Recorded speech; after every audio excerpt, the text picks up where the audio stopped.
Hello you guys, welcome back to my channel. If it is your first time here, you're watching BookedonCharity, and welcome to my February wrap-up. So I thought that I should quickly do this video. I'm standing up because I wanted to go as quickly as possible and give you like quick rapid fire wrap-ups if I can remember them, and get this video out of the way because I've been meaning to record it for the last 2 weeks and it has just not been happening. Okay, so I've got my phone because it's going to help me to get all the information I need from the Storygraph. This is where I mainly track all of my reading, and according to Storygraph, in February I managed to complete 10 books, and from those 10 books I read 2,035 pages and listened to 18.57 hours of audiobooks. So it was a generally good reading month considering that it's the shortest month of the year. I think I did really good. The average time it took to finish the books was like 8 days. The moods that I read in most of the books were lighthearted. I had adventurous books, dark books, tense books, mysterious books, emotional books, and a little tiny like hopeful. I think this is probably like the children's books that I read. In terms of fiction, non-fiction, all of the books I read were fiction, and from the genres that I read from, 6 of the books were of the fantasy genre, 3 of them were middle grade. I read a lot of children's books. 2 of them were thrillers. 1 counted as children, meaning picture books. I think that's what it counted as.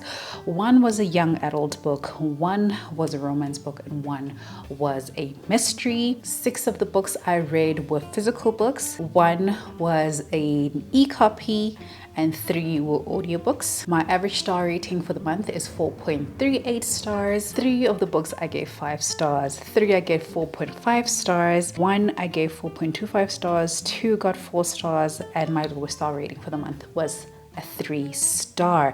I can tell you now that the 3 5-star ratings were probably all children's books. My daughter, who I've been reading a lot of children's books with since the start of this year, every day when we commute to school we are listening to an audiobook, and she gives all her books 5 stars. Okay, to her they are amazing, and I'm logging that on here. All right, so let's get into the books. I'm going to talk about the books in the order that they were finished. So the first book that I finished is 6 Scorched Roses by Carissa Broadbent. So this is a novella in the Crowns of Nyaxia series, and I definitely knew that I wanted to read this book before I get into the new duology. And this one, I think I gave it 4.25 stars. So this was my 4.5 star rating. This was so good.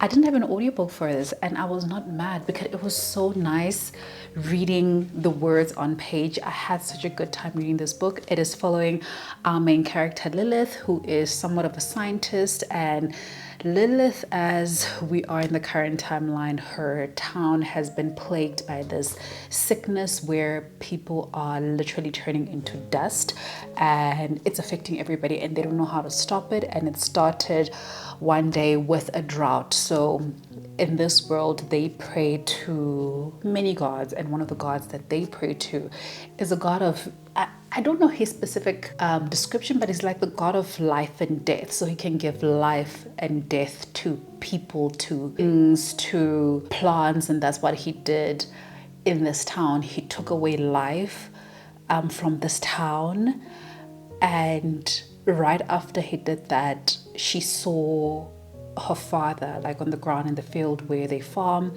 and he was just praying to this god, and she thought that the father shunned the god, and therefore the god went and punished them by bringing death to this town. And for years the town has been sacrificing, trying to appease this god, and nothing has worked out. So she's been on a mission to try and find out a way to help her town, and more especially her sister, because her sister is now also plagued with this disease. And the one way that she figures, let me try and see something else because everything I've tried has not worked, she goes and seeks out the help of a vampire. So she goes and visits this vampire to get some vials of blood from him in exchange for 6 roses. So he's just like, what's so special about these roses?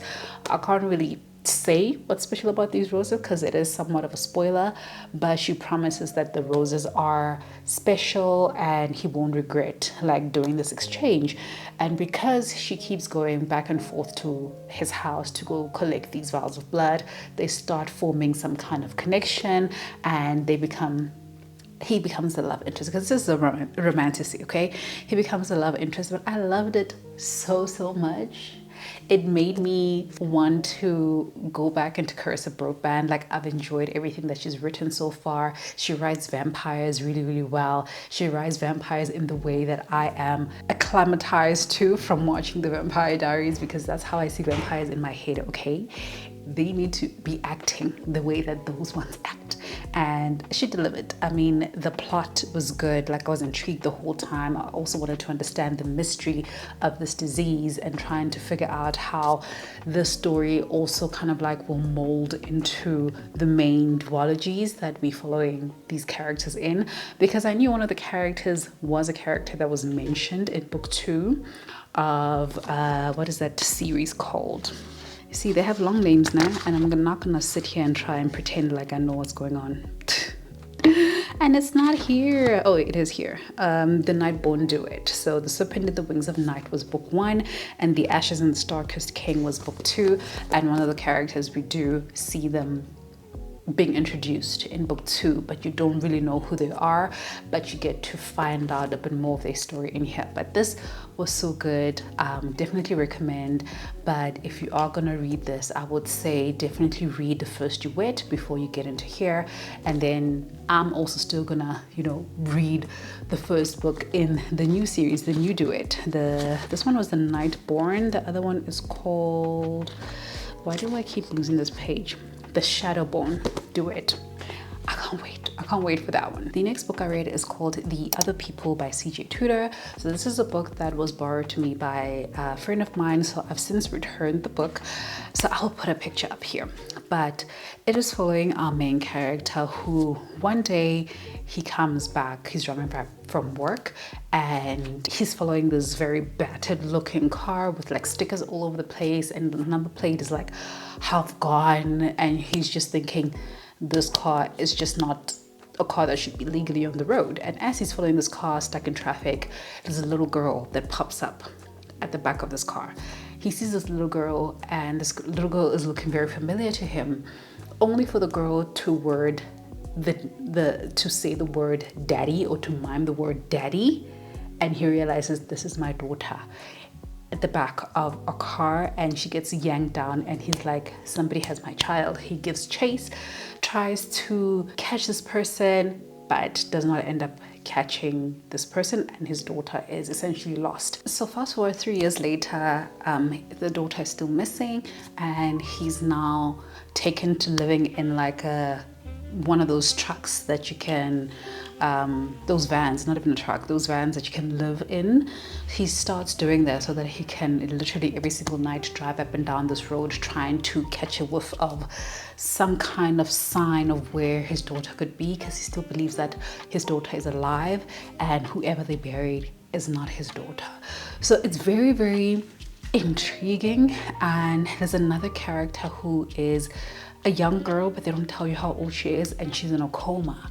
And we have another perspective of a mother on the run with her child, and you just waiting for the moment where these three perspectives come together and these stories merge, and you just going through the ride. I think it was a very interesting book to read. At first I was very hesitant and very scared, especially including children perspectives in here.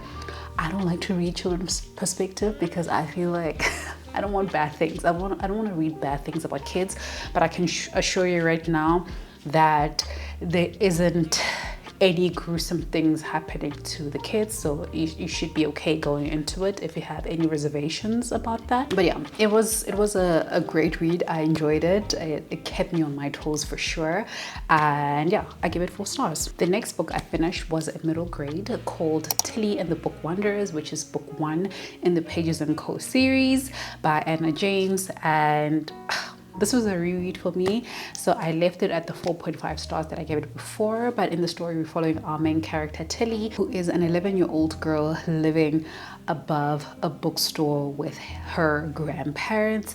Her mom disappeared when she was still a baby, and her father, we know him as being passed away.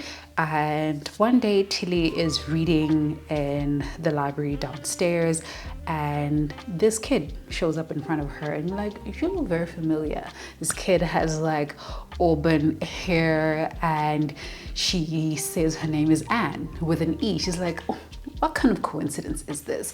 But she realizes that she is starting to have this ability to be able to read books so intently that the characters of her favorite book starts like appearing in front of her, and she can actually interact with these characters. But over and above that, she finds that she can also start traveling into these stories. Granted that she does not really create an impact while she's inside the story to alter the events of the story in any way, because the minute that she leaves the story, all the characters from the story will forget that she even exists. But because she went in by having the characters pull her in, the characters end up remembering her, and she's trying to figure out why that is as well. She does find out that her family has a history of being able to book wander. That's why they're called book wanderers.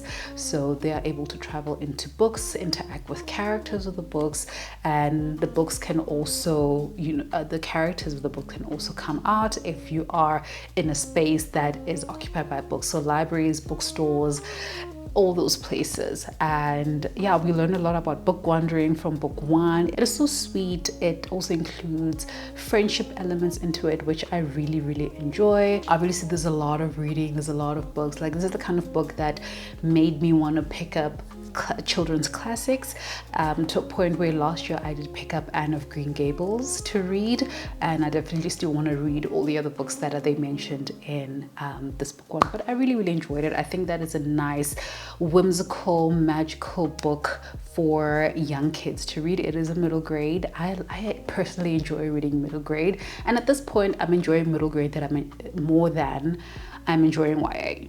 So I will keep reading my middle grade and staying happy and staying just fulfilled, because you smile a lot through these books. There are elements of it that are like funny and elements of it that are sad, but this is like adventure as well. It's just such a great time. Next up, my daughter and I listened to Encanto. This is the Disney adaptation. She gave it 5 stars. So I logged it as 5 stars on my side. I personally don't think that I've given any book 5 stars this year. I'm still yet to have my first 5 stars, but I feel like you guys know Encanto by now. But Encanto is following the family Madrigal, who the grandmother, when she had her 3 babies, they had to move from their home, running away from these people trying to attack them. And as they were trying to like move to a different place and find safety, the grandfather in the story is essentially the hero, where when he tries to protect his family, he ends up getting killed in the process. But in him doing that, he created a safe space for them where they could now start over, and they do that. And at the same time, they were just blessed with this magical ability to build a home, which is their Encanto. And the whole time they were doing that, they had this candle, which also kind of like formed part or became part of the magic, and also was a representation of their magic being alive. Fast forward years later, we're following our main character, Mirabel, and Mirabel is the first of the Madrigals to not have a magical gift. So what happens is that when they turn, is it 11? I feel like when they turn 11, they all get a chance to get a gift bestowed upon them by the house, by the magic. But when Mirabel turned 11, unfortunately, that didn't happen for her. So years later, I think she's about 16 years old. She's just been living with a family, and she's the ordinary one. And she always felt kind of like out of place, because everybody can do all these fancy things, including the house. The house itself has magical abilities, and she kind of like felt that she was sitting at the back and being the lone of the family, and then things start going wrong and she starts getting blamed for things going wrong. The magic is starting to die out and they think that she has something to do with it, so it is up to her to prove that, one, she has nothing to do with it, but two, to try and find a way to restore magic and fix the house, because the house now is starting to fall apart. But it is such a nice story. The one thing that I did wish that was part of the audiobook was the music, because I really love Encanto. Is like one of my favorite children's movies, and we really love the music. So whenever things were happening, I'm like, oh, this is actually a song. This is meant to be a song. So I wish that they incorporated the music part of it. I think the kids would definitely enjoy it, but she loved it. And one thing that I've noticed is that it's very easy, like if you're trying to get your kids to listen to audiobooks while you're commuting, I found that it is easy to introduce audiobooks to her for books that have been adapted into movies or TV shows that she's already watched. So she's very familiar with the story. So as the audiobook is going on, even though she's not maybe every single second 100% listening, she can still follow through the story and not get lost. So I tried to mix those stories with new stories to her so that there's a little bit of a balance. But yeah, we loved it. She gave it 5 stars, obviously, because she's watched it 10 times. And after listening to the audiobook, she almost wanted to restart. I'm like, no, there's other audiobooks that we can listen to. So yes, we gave that 5 stars. All right, and then the next book I read was called The Crash. This one is by Frida McFadden. I gave this one 3 stars. It's definitely on the lower side in terms of ranking from all the books that I've read by Frida, which at this point I want to say I've read maybe about 6. I want to say I've read 6 books so far, roughly. So I gave this one 3 stars. We're following our main character who is very heavily pregnant, and you also not even get the sense, but you're told that she's kind of struggling money-wise, and she is essentially just waiting for the day that she can give birth so that the paternity can be proven and she can be given like this lump sum of money, essentially, because the way and the circumstances in which she fell pregnant are a little bit hazy, but I'm not gonna say what it is. But essentially we follow her as she's living her life, and she's got this lawyer who's coming to help her out through this whole process. But while she's doing this process, she decides that she's gonna go visit her brother and, wait it out there until everything gets finalized. But on her way to go visit her brother, she gets involved in a car accident, and she gets saved by this man who takes her to his home, to his wife, to help her. But as she gets there, she realizes that her saviors might not be who she anticipated that would be, because things don't work out the way that she thinks they are gonna work out. The whole time I was listening to this book, I was scared, okay? This is and I realize this is what Frida does to me. I get scared for the characters. I get very scared for the characters, and I'm just like, I don't know how this is gonna work out, where this is gonna end up, but I'm scared for this woman. I'm scared for her baby, because I just don't trust what is going on here. I don't know why this is happening, but it's happening. But it's one of those that kind of kept me on my toes. The reason that it got an average rating for me is because the plot twist was not on par with what I'm used to with Frida. I feel like these plot twists lacked a bit of shock value for me. I wasn't very oh my gosh, what just happened? When it came, I was just okay. Okay, this is not what I expected, but I'm like, okay. But this is why it got a 3-star from me. Obviously, I can't talk a lot about this one because it is a mystery thriller, so I don't want to give too much of the book, but it was a great time still to listen to, and throughout the journey, I still had a good time trying to figure out what was going on. It's just that at the end, it just felt flat, which is why it got 3 stars for me. And then next up, I read Immortal Dark by Tigest Gurma. This is a vampire romantasy set in a university setting featuring Black characters. Okay, just that alone intrigued me. So first of all, I gave this one 4.5 stars before I forget to even give you guys a rating. And it is following our main character, who I don't remember her name. Her name is Kidan Adan. Kidan Adan is part of one of these families that are well known in this university. So I'll like quickly explain what that's about. But she has a twin sister, and her twin sister were taken away from the university to be hidden, right? So in this society, before the way things are now, vampires and humans were kind of like at war. Vampires were killing off humans, and then they had the last sage go and put on this, can I call it a curse? It's like almost like a binding to the vampires to limit their powers and limit their abilities to basically overrule and take over and kill humans. And they kind of forced them to only be able to feed from specific families. Therefore, these families form part of this university's society, and their kids are the only ones who can like attend the school, and each family is in charge of a certain number of vampires, and the more vampires they own, the more powerful they are, and the more powerful they are, they can essentially become also the dean of this university. And at this university, they also teach courses about vampires and humans living amongst each other, living together in a harmonious way, and teaching them the rules and how to basically conduct yourself, right? But Kidan and her sister are essentially now the sole heirs of their house because their parents were killed. Their aunt just recently passed away, and now the dean is asking or trying to get her to come and attend this university, become part of the society, and this is the only way that she can inherit the house and everything that belongs to her parents.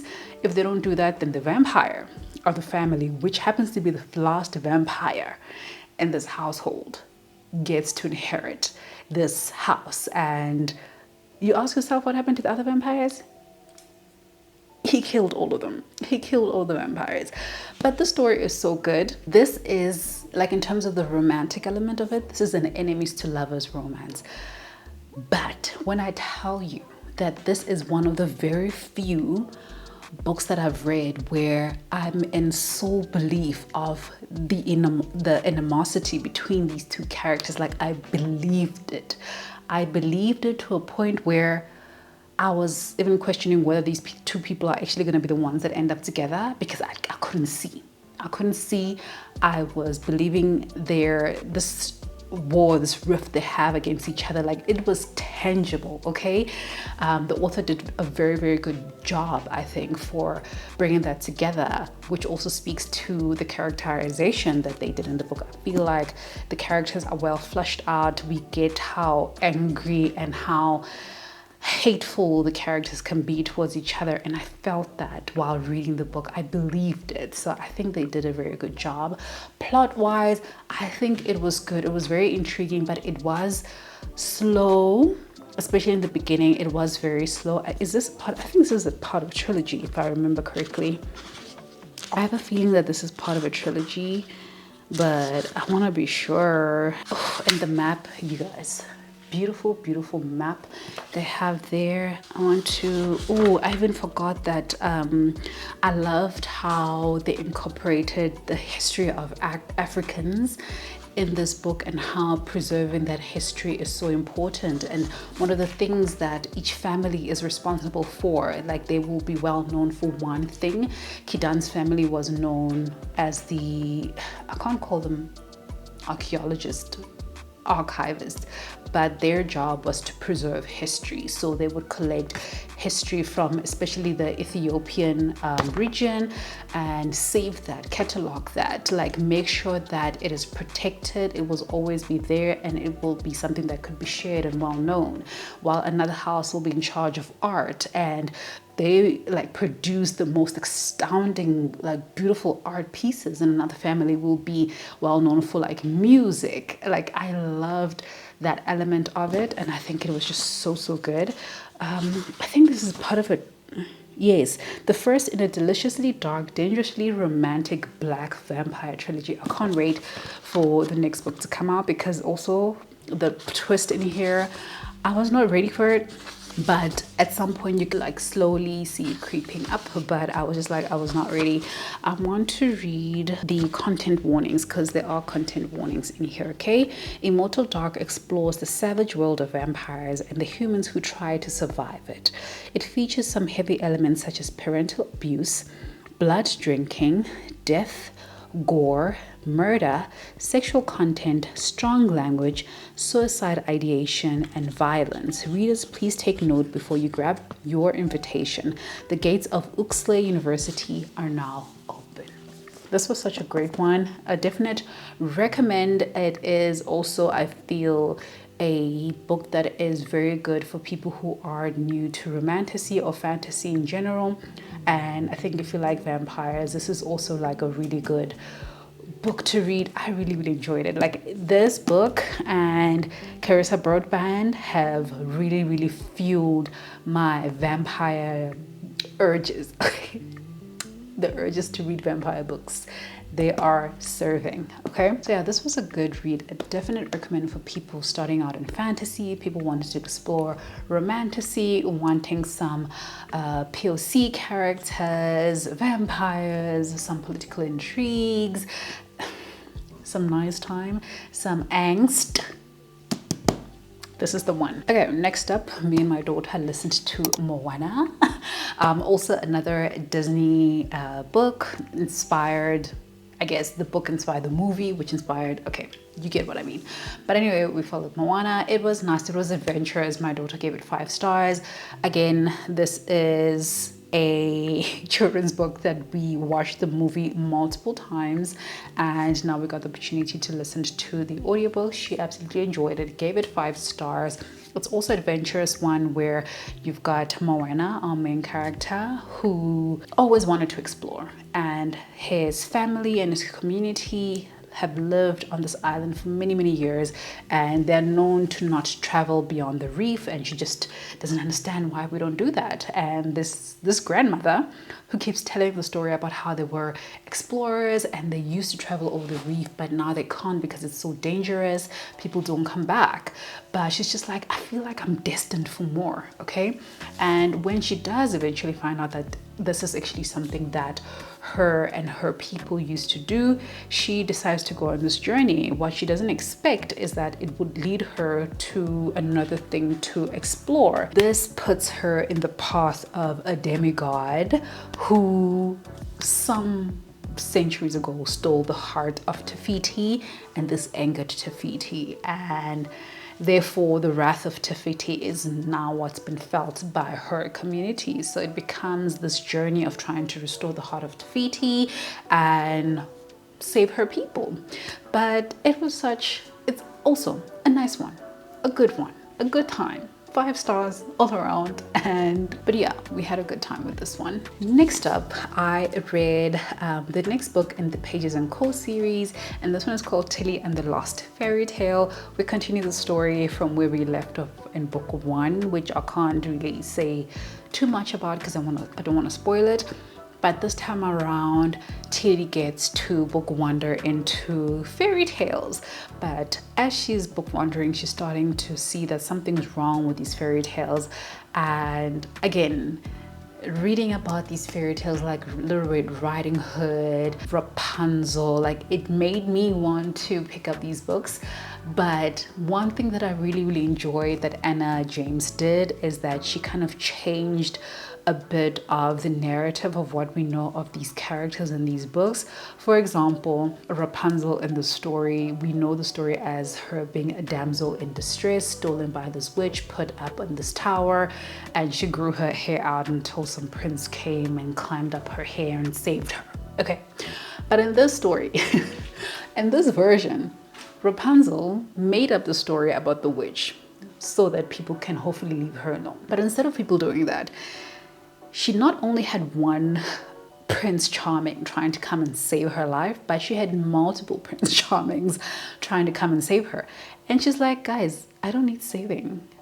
I just want to be left alone. I want to live alone. I want to be an independent woman. I don't want to be married. Like, I don't want that. I don't want that life. I just want to be left alone. I made up the story hoping people will leave me alone, but instead it has made them like come to me, you know. The story of Little Red Riding Hood, where also there's like bits of twists in there to give the characters a bit more of a courageous, more independent kind of like point of view than what we are used to seeing in these stories. So I really enjoyed it, and I wish that I could read the stories in that sense.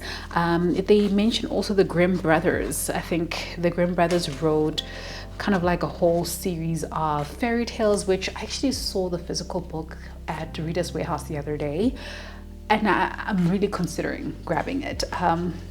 But yeah, another one that was really nice to read, listen to. There are some parts of it that I did tab because I think it was just so good. And I think at the back of it, she does mention some stories. Yes, Rapunzel, the Emperor's New Clothes, Hansel and Gretel, we met them in the story, The Ugly Duckling, Le Cabinet de Fils, Little Red Riding Hood. So these are the stories that are featured in this book, and our main characters get to travel to these stories. The Snow Queen, so for example, she'll say, the book is called Snow Queen, right? So it says Frozen, the movie that we know and love, is inspired by Hans Christian Andersen's The Snow Queen, and Tangled is of course a retelling of Rapunzel. Fairy tales are constantly evolving and changing as readers want different things from stories, and that's what makes them dangerous for a book wanderer, because the book keeps changing, but fascinating for readers and writers. Maybe you could even write your own. So I really like that. Let's see what else she says. A lot of the famous fairy tales we know today were collected by storytellers who went in search of their favorites. Some of those well-known fairy tales collectors are the Brothers Grimm, two German real-life brothers called Jacob and Wilhelm, who published a collection of stories called Children and Household Tales in two parts, first in 1812 and then in 1815. Stories such as Rapunzel and Hansel and Gretel, two stories Tilly and Oscar encounter, were printed in these books for the first time. Another celebrated collector was a Danish writer, Hans Christian Andersen, who wrote down a whopping 3,381 fairy tales over his life, including popular stories like The Emperor's New Clothes and The Ugly Duckling. When Tilly and Oscar first book wander into a fairy tale together, they visit a version of Little Red Riding Hood, a story with a lot of different versions, characters, and endings. There are records of it being told as long as the 10th century in France, and possibly has roots in East Asian stories about a tiger grandmother. So I love this book. I love the series. It's a series, and it's books about books, and it's just my favorite thing to read about, and I love them. I love them. They're so cute. I love these covers. The first book I did borrow to my niece, so she has that copy. That's why I can't show you, but I can't wait to get to the rest. I have a few others that I want to show you. This one is called Tilly and the Map of Stories. They are so stunning. These ones are in hardcover, which is how I honestly want to collect them from now on. Let's see, we've got Tilly, or the Treehouse Library, also hardcover, very nice. I thought, oh, the red one is the first book. That's the one I don't have. I feel like I might have another one. I have about 4 or 5, but I'm not sure how many books are there currently. I don't remember. This one doesn't tell us, but anyway, really enjoyed this one. Gave it 5 stars. A definite must-read series for kids, middle grade age, or even for adults who love to read middle grade. This is one of my favorite middle grade authors, because she also wrote The House with the Chicken Legs, which is one of my favorites. I actually want to reread it. It's one of my favorites. And yeah, obviously she wrote Pages and Co. And there is another book that I think came out last year that she wrote, which I can't wait to pick that up as well. So yes, I'm so happy with this one. The next book that I read, I gave 4.5 stars, and that is Immortal Longings by Chloe Gong. This is the first book in a series, because I just finished book 2 today, okay, during lunchtime. I just finished book 2, and I don't know how many books are going to be part of this series. She doesn't say. I thought this was a duology, but I don't know. But gave this one 4.5 stars. And this one we follow our main character Carla, who is a princess on the run. And she is on the run because a couple of years ago she went and murdered her parents, who were his dad was the king. She went and murdered her parents, decapitated them, and ran away. Okay, so she's been on the run for so long. So right now, on the monarch sits her uncle, and she wants her uncle gone. But her uncle has been somebody who is very hard to access. He doesn't get seen in public. The only time that he gets seen in public is when they announce the winner for this, I want to say countrywide or region-wide, they call them province-wide competition. The province is called Sun-Er, and the winner of that competition not only gets to win money, but they get to meet the king. And she wants to kill the king, okay? She wants to kill the king, and the only way she can get close to him is by winning this competition. So she enters into this competition, and there's a lot of things that are happening during the competition for her to try and get as close as possible. There are some things that start happening that kind of block her from getting there. But there's another character as well that gets introduced to us by the name of Anton Makusa.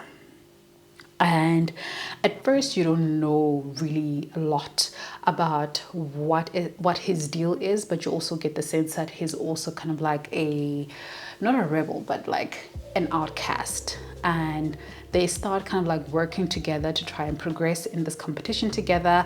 But now the question is, we are both in this competition. Only one of us can win.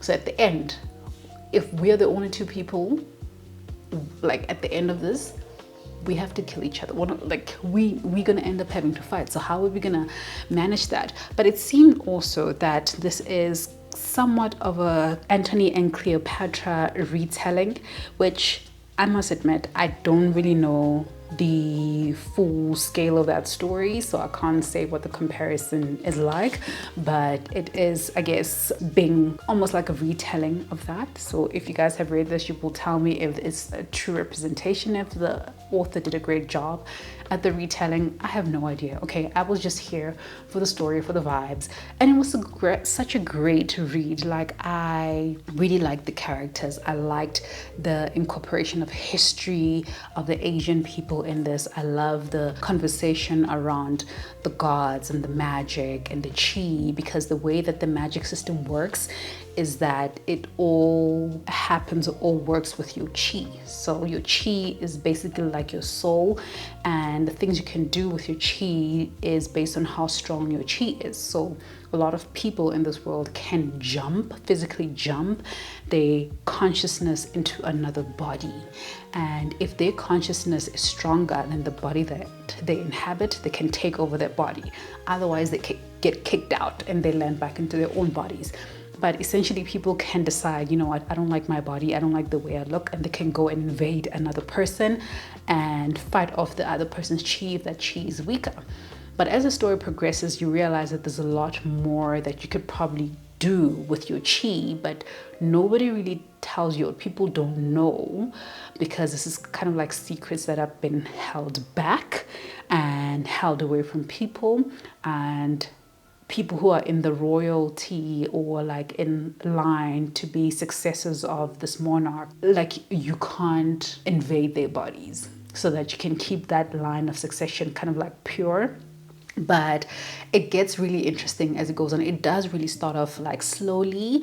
I think that people would probably classify this series as a romantasy, and to a degree I would say yes, but I want to also say no, because I feel like right now when you classify a book as a romantasy, there's this expectation that there'll be a lot of smut and there'll be a lot of romance and all of that, and you don't see a lot of that in this book. That's not the main point of the book, okay? The plot, the fantastical elements of it still is at the forefront of the story, and the romance is kind of there. It's really not even like, I feel like it's a sub of a subplot. It's not even like the main thing, but there is a little bit of that, and I think we see a little bit of it here, and we see a little bit more in book 2 as well, but it's not your typical storyline of a romance, so that's why I don't want to really classify it as a romantasy. But it is a fantasy with romantic elements in it. But I really enjoyed it. I love the characters. I love the character development. I love the plot. Like when I finished book 1, I needed to jump straight into book 2 because there was a cliffhanger, and to a point where at the back of this book, they give you kind of snippets of what's going on in book 2, because I couldn't, okay? I needed to know, which is what pushed me to essentially read book 2 so early, but I really enjoyed it. And now also the way that book 2 ended, and I'm just like, what the heck? What the heck? So obviously I know that there's gonna be a book 3. There has to be a book 3, because the story is not over. The war is not over. Like, it almost feels like we just started. We didn't even know. You thought you knew things in these first 2 books. You know absolutely nothing, because now you must relook and revisit every conversation, every encounter. Like, I feel like almost rereading book 2 to kind of like get a better sense of this plot twist, because I was just like scratching my brain, because I'm just like, when is book 3 coming? When is book 3 coming? But anyway, I just want to read a bit of this. So it says the twin cities of Sun-Er, which serve as a backdrop to Immortal Longest, are inspired by 1990s Hong Kong's Kowloon walled city. And then it was just a conversation that Chloe Gong was having with someone, I guess, and answering some questions. But yes, it is inspired by Hong Kong's walled city, because Sun-Er is the capital city, but it's also walled. Like, they are very restrictive of who can go in and out, and people from outside the provinces all want their chance to come into Sun-Er, because they deem life better in Sun-Er, because people are really struggling outside of this wall. But even within Sun-Er, you get a lot of poverty. Like, people are struggling. You see how people are living in very cramped spaces. You know, people will even tell you that you don't even get to experience the sun anymore, because you've got these very sky-high buildings, and like when you're walking on the road, you don't even get the sun because all the buildings are just shading you the whole time. So it's dirty, it's stinky. Our main character in book 1 was literally wearing a mask for almost the entirety of this book, because 1, as a disguise, but 2, from the fumes and things that she experiences while living in there. But yeah, I really had a good time with this one. Really enjoyed it. Gave it 4.5 stars. I thought I said I wasn't gonna talk a lot. Here I am. But yes, pick it up, read it. This is my first encounter in reading Chloe Gong's work, and I really did enjoy it. I enjoyed the writing style. I paired this with the audiobook that I got from my library, and it was such a nice reading experience that I was so upset with myself yesterday when my audiobook loan finished before I could finish the story, and I was like, no. I really liked the sound of the narrator's voice. I liked the storytelling, and obviously she's pronouncing everything the way that it's meant to, so it's very good to listen to as well. Okay, we are almost at the end. The last book that I read with my daughter is called Invisible Isabel, and this is by Sally J. Pla. I'll put a picture up here, and we gave this one 5 stars as well. So this is a children's book following our main character Isabel, who is a child who struggles with a lot of anxiety. But as like me as an adult, as a parent going into the story, I could quickly pick up that this is a story encompassing anxiety and having children on the spectrum. But our main character, because she's a child, I think she's about 9 years old, she doesn't understand what is happening to her. She can't give words to what's happening to her, but I could pick it up. And this one was also kind of like a tricky one to listen to with my daughter, because I was kind of worried as to whether she would understand what was going on and whether I'd be able to answer the questions that come up from it, because she doesn't have experience of anxiety. She doesn't know what that is, right? And for most of the part of the book, you are going through all these small experiences with Isabel as she's going through her anxiety, as she's going into these situations that make her uncomfortable, where she can't raise her hand in class because even if she knows the answer, because she doubts herself. And like, what if I think I know the answer and I get it wrong? And if I get it wrong, if everybody laughs at me, then I won't feel good. So that inhibits her from even attempting, to even raise her hand. We get to see that she's very sensitive to sound. So when the bell rings, her reactions to it, like it's her blocking her ears and rocking. I could pick up signs of what was going on, but my daughter as a 7-year-old can't. So I had to kind of like pause a lot of the times and explain things to her in the most simplistic way that I could. But the story itself also, when they get to figuring out actually what's happening with Isabel, they do explain anxiety in a way that I guess kids could understand, but it comes later in the story. So as a parent, if you have to read this with a child, just be aware that you will have to step in from the beginning and explain certain things and, guide your child through the story. But I think even with all of that, it was such an important story to tell.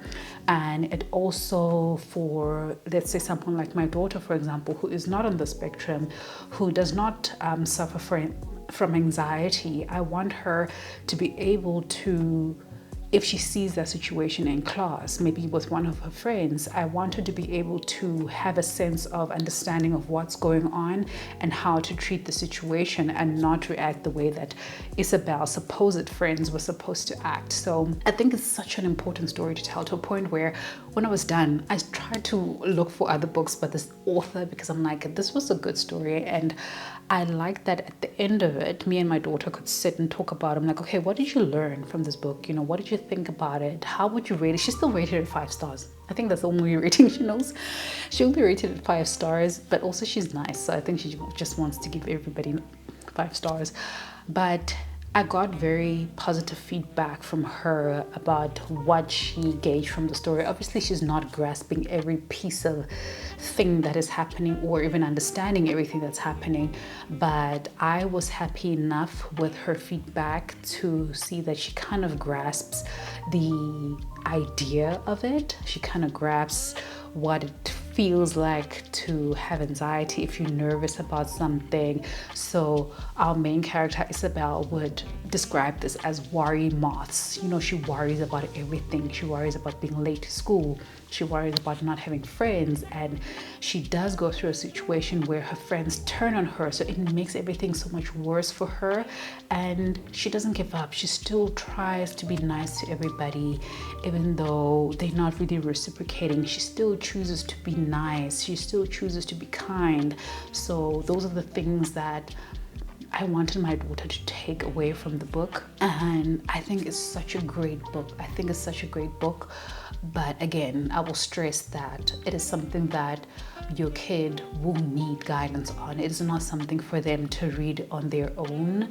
I think they could easily get derailed with the story or the point of the story. So it is very important, as the guardian, the parent, the aunt, the uncle, whoever, if you come across the story and you're reading it with your kids, your nieces, your nephews, whoever is in your space, just be ready to answer some questions. Maybe you might not have all the answers to the questions, and that is okay. I feel like the story covers it enough, but there might be times, especially as slow as we were going with it. We read the book for 2 weeks. Okay, so there was a lot of time where we stopped and asked questions and tried to find answers. Sometimes when I don't know the answer, I will say to her, you know, I'm not sure right now, but let's see what happens in the story. Let me also have enough information, and then we can have this discussion. But yeah, it was a good one. It was a very, very good one, and I'm definitely still looking like for more books that I like this, that I can read with her. So if you guys have any recommendations, please leave them down below. But yeah, that is the end of my wrap up. It is longer than I thought it would be. But anyway, we did it. Thank you so much for watching. If you guys have made it far into this video, please leave me a pages emoji or a book stack emoji for Pages & Co. Books about books. We love reading. We love to read about people who love to read, and just having people who can travel into books is even cooler. But yes, remember to subscribe to my channel if you haven't done so already. Hit that like button if you enjoyed this video, and hit the notification bell if you want to be notified every time I upload a video. And I will see you guys in my next one. Bye bye.